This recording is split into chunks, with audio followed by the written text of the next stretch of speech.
It's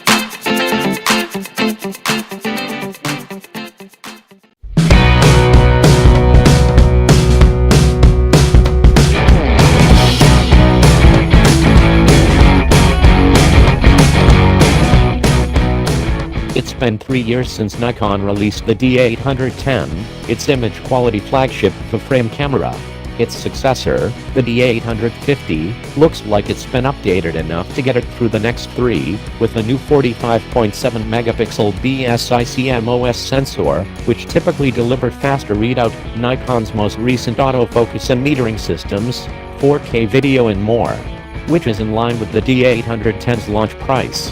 I don't have UK or Australian pricing yet, but that converts directly to about £2,575 and $4,170. Sensor. Nikon jumps on the full-frame BSI bandwagon, incorporating a 45.7 megapixel version into the D850, still without a blurring anti-aliasing filter.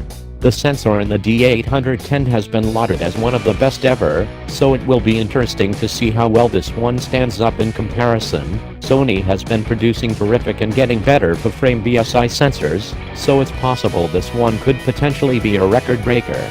Nikon has not said whose sensor it's using, that's just an educated guess. It does gain a stop more native low-light sensitivity. And of course, there's the resolution. While it's not quite at the same pixel density as the Canon EOS 5DS and 5DSR's 50.6 megapixels, it's still enough for most pro-print jobs. There's a new medium-resolution RAW format to go with it, at 25.5 MP. Autofocus and metering systems. The D850 inherits the excellent autofocus and metering systems that were introduced in the D5, along with the Xpeed 5 processing engine.